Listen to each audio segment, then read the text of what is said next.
महामारी के दौर में भी कुछ लोग कालाबाजारी से बाज नहीं आ रहे हैं और पकड़े जाने पर हवालात में पहुंच रहे हैं।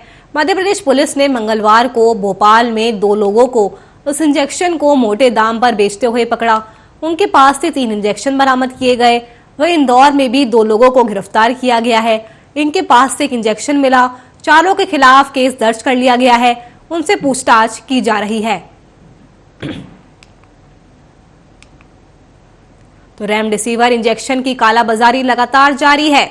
आपको बता दें कि रेमडेसिविर इंजेक्शन की किल्लत के बीच ब्लैक मार्केटिंग की खबरें भी सामने आ रही है और इसी को लेकर भोपाल और इंदौर में 4 लोगों की गिरफ्तारी भी हुई है।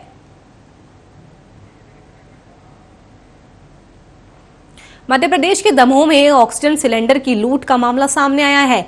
अस्पताल में जैसे ही ऑक्सीजन सिलेंडर की खेप पहुंची, वहां प्री कोविड वार्ड में मौजूद मरीज के परिजनों ने सिलेंडर लूट लिए और एक सिलेंडर की जगह 2 सिलेंडर अपने पास रख लिए। वहीं जब अस्पताल के लोगों ने सिलेंडर वापस मांगे तो उनसे गाली गलौज करने लगे। मामला इतना बढ़ गया कि रात में ही पुलिस को बुलाना पड़ा। वहीं दमोह जिला अधिकारी का कहना है कि अस्पताल को जैसे ही जानकारी मिली कि ऑक्सीजन सिलेंडर आने वाले हैं तो मरीज के परिजन वहां सिलेंडर लूटने चले गए। हालांकि अस्पताल में ऑक्सीजन की मात्रा पर्याप्त थी। अब उन लोगों की पहचान की जा रही है और उनके खिलाफ मामला दर्ज किया जाएगा। एएसपी शिव कुमार सिंह अपनी टीम के साथ अस्पताल पहुंचे और परिवार वालों पर दबाव बनाया, लेकिन परिवार वाले नहीं माने। इसके बाद एएसपी वहां से चले गए। सुबह जब सिलेंडरों की जरूरत पड़ी तो फिर से हंगामा हुआ। जो मरीज सिलेंडर की मांग कर रहे थे उन्हें प्री कोविड वार्ड से सिलेंडर लाने के लिए कहा गया, लेकिन वार्ड में जो लोग पहले से भर्ती थे वो सिलेंडर देने को तैयार नहीं हुए। तो आप इस खबर से अंदाजा लगा सकते हैं किस तरह से ऑक्सीजन की किल्लत देखने को मिल रही है कि ऑक्सीजन सिलेंडर की लूट अब दमोह में शुरू हो गई है।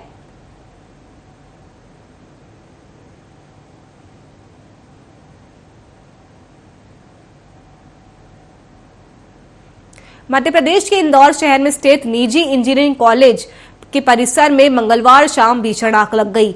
आग इतनी विकराल थी कि उसकी लपटें दूर दूर तक दिखाई दे रही थी। कॉलेज के पिछले हिस्सों में खुली जगह पर लगी आग तेजी से फैली और उससे देखते ही देखते विकराल रूप धारण कर लिया। फायर ब्रिगेड की टीम मौके पर पहुंची। आग पर काबू पाने के लिए प्रयास अभी भी जारी है। घटना के विस्तृत विवरण की अभी प्रतीक्षा की जा रही है। तो आपको बता दें, कॉलेज परिसर में लपटों का टांडा फूट गया, जिसे अभी भी फायर ब्रिगेड बुझाने में जुटा हुआ है। ये आग इतनी भीषण थी कि दूर दूर तक लपटें दिखाई दे रही थी।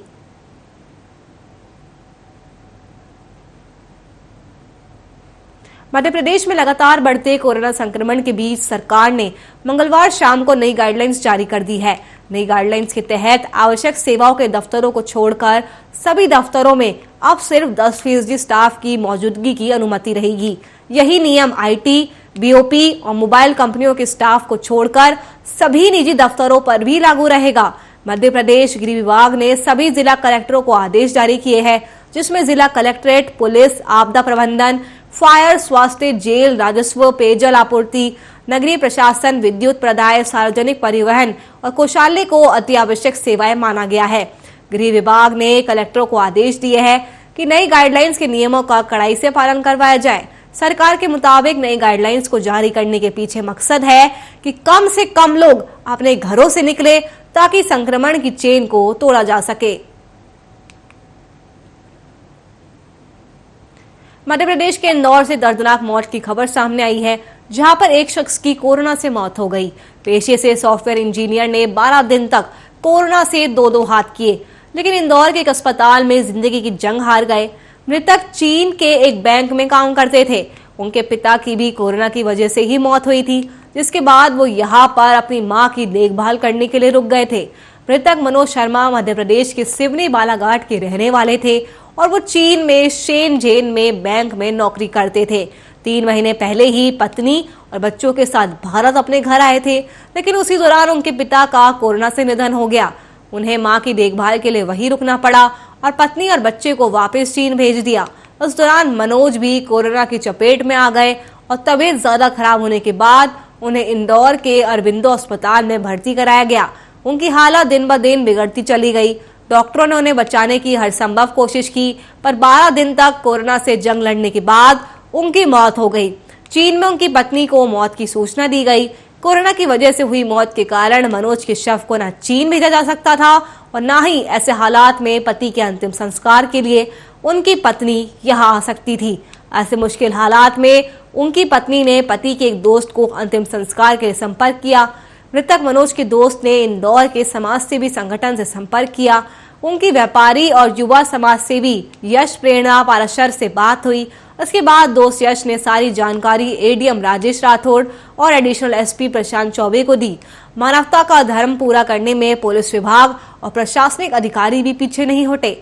उन्होंने फौरन कोरोना प्रोटोकॉल्स के तहत मनोज शर्मा के अंतिम संस्कार की तैयारी पूरी की और पूरे हिंदू विधि विधान के साथ मनोज का अंतिम संस्कार किया गया। मीलों दूर चीन में बेबस बैठी पत्नी ने वीडियो कॉल के जरिए पति को अंतिम विदाई दी। मनोज को मुखाग्नि समाज सेवक यश प्रेरणा पाराशर ने दी।